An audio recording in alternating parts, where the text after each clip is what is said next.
व्यक्तिगत एवं घरेलू स्वास्थ्य क्या होता है? व्यक्तिगत एवं घरेलू स्वच्छता का मतलब है व्यक्तिगत रूप से जो स्वच्छ रहने के उपाय हैं उस पर ध्यान देना। जैसे कि हम निम्नलिखित बातों पर ध्यान देकर के व्यक्तिगत रूप से स्वच्छ रह सकते हैं।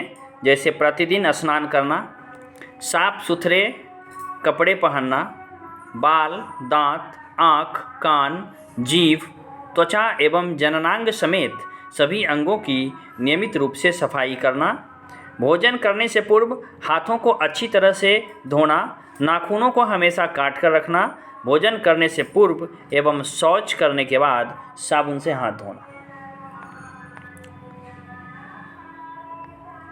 इस प्रकार से स्वच्छता का पालन नहीं करने पर कई प्रकार के सूक्ष्म जीव शरीर में फैल जाते हैं और बीमारियां फैलाते हैं। घरेलू स्वास्थ्य का अर्थ है अपने घर तथा उसके आसपास की सफाई करना, अपने उपयोग में आने वाली वस्तुओं जैसे टेबल, कुर्सी, बिस्तर, कमरा आदि की सफाई करना। अपने आसपास यदि गंदगी रहती हो तो कई तरह की बीमारियां फैलने की संभावना होती है। कई प्रकार के कीड़े मकोड़े पनप सकते हैं जैसे तिलचट्टा। इसके द्वारा सूक्ष्म जीवों का भी प्रसार होता है जो हमें संक्रमित कर बीमार बना देते हैं।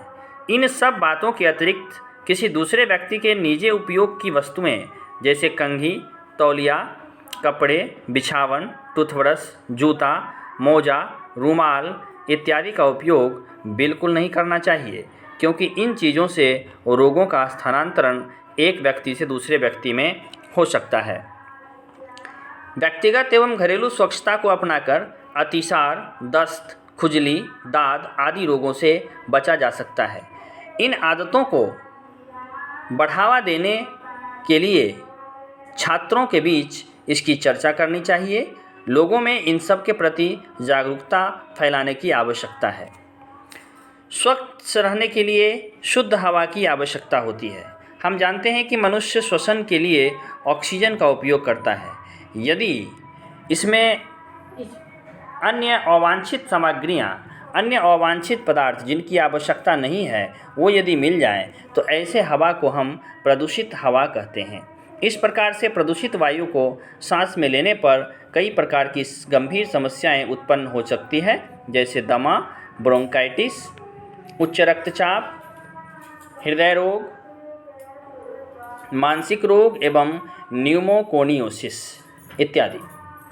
स्वच्छ वायु प्राप्त करने के लिए प्रदूषण पर नियंत्रण करना जरूरी है। प्रदूषण पर नियंत्रण करने के लिए वाहनों पर नियंत्रण तथा औद्योगिक प्रदूषक के निपटारे को कम करने के उपाय किए जा सकते हैं।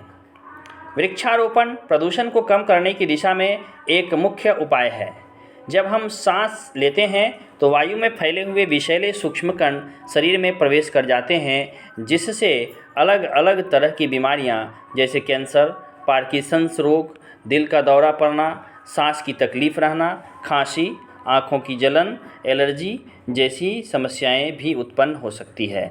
भारत में स्लम एरिया और घनी आबादी वाले क्षेत्रों में लोग छोटे घरों में रहते हैं। यह काफ़ी संकरे होते हैं, इसलिए यहाँ अच्छे ढंग से वायु और प्रकाश नहीं पहुँच पाती है। ऐसे स्थानों पर रहने वाले आबादी में फेफड़े संबंधी रोग बहुतायत मात्रा में पाए जाते हैं। व्यायाम शरीर को स्वस्थ रखने का एक प्रमुख तरीका है। इसके माध्यम से शरीर के सभी अंग तथा अंग तंत्रों को सुचारू रूप से क्रियाशील किया जा सकता है। व्यायाम करने से शरीर के सभी स्थानों पर रक्त का परिवहन समुचित तरीके से होता है, पाचन तंत्र मजबूत होता है तथा सभी प्रकार के श्वसन की प्रक्रिया भी होती है। सही प्रकार के श्वसन होने से शरीर में रक्त का हर स्थानों पर पहुंचना आसानी से संभव हो पाता है। नियमित व्यायाम करने वाला व्यक्ति मानसिक एवं शारीरिक रूप से पूर्णतया स्वस्थ होता है। ऐसे लोगों की कार्य क्षमता भी बहुत अधिक होती है, किंतु इसके विपरीत जो व्यक्ति व्यायाम नहीं करते हैं उनमें कार्य क्षमता की कमी होती है। व्यायाम करने वाले व्यक्ति को दिल की बीमारी तथा स्ट्रोक का खतरा कम रहता है। बीमारियों को ठीक करने के लिए डॉक्टर व्यायाम की सलाह देते हैं। व्यायाम के अतिरिक्त फिजियोथेरेपी, एक्यूप्रेशर आदि की भी सलाह दी जाती है। आजकल पूरे विश्व में योग का काफ़ी प्रसार हो रहा है। यह व्यायाम की एक प्राचीन पद्धति है जो भारत में विकसित हुई। इसके अंतर्गत कई प्रकार के आसन तथा प्राणायाम एवं ध्यान किए जाते हैं। वास्तव में योग शरीर एवं मन तथा मस्तिष्क को ठीक रखता है। शहरों में व्यायाम के लिए जिम जाने का चलन है। आप तो जानते ही होंगे कि मनुष्य का शरीर एक यंत्र की तरह कार्य करता है। इस यंत्र को क्रियाशील एवं रोगों से दूर रखने के लिए व्यायाम करना नितांत आवश्यक है। व्यायाम करने से होने वाले मुख्य लाभों को हम यहाँ बिंदुवार प्रस्तुत कर रहे हैं। शरीर की मांसपेशियाँ एवं अस्थियाँ मजबूत होती है, पाचन क्रिया दुरुस्त रहती है, फेफड़े मजबूत होते हैं, रक्त का संचार संपूर्ण शरीर में सुचारू ढंग से होता है, शरीर को अतिरिक्त ऑक्सीजन मिलता है, रोग प्रतिरोधक क्षमता यानी इम्यूनिटी सिस्टम मजबूत हो जाती है। इस प्रकार हम कह सकते हैं कि व्यायाम वह प्रक्रिया है जिसके करने से मन को उमंग तथा तन को मजबूती एवं फुर्ती प्राप्त होती है। व्यायाम के अतिरिक्त अंतर्गत दंड बैठक, खेल, टहलना, दौड़ना, कूदना, योगासन करना, पानी में तैरना, मुगदर घुमाना, वजन उठाना आदि को सम्मिलित किया गया है। अब नंबर आता है विश्राम का। स्वस्थ रहने के लिए विश्राम अति आवश्यक है। यह शरीर के सभी अंगों के साथ मस्तिष्क को भी आराम पहुंचाता है। विश्राम करने से शारीरिक थकान तथा मानसिक थकान मिटती है। कई तरह के रोगों में डॉक्टर रोगी को पूर्ण विश्राम करने की सलाह देते हैं। ऐसा करने से शरीर की रोगरोधी क्षमता यानी इम्यूनिटी कैपेसिटी बढ़ती है। सही ढंग से नहीं सोने पर अथवा भरपूर नींद नहीं लेने पर चिड़चिड़ापन, मानसिक रोग, तनाव आदि समस्याएं उत्पन्न हो सकती है।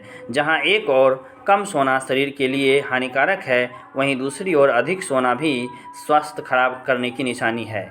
आधुनिक समाज में लोगों को आवश्यक नींद में लगातार कमी देखने को मिल रही है। यह पूर्णकालिक काम करने वाले व्यक्तियों में होने वाला एक सामान्य समस्या है।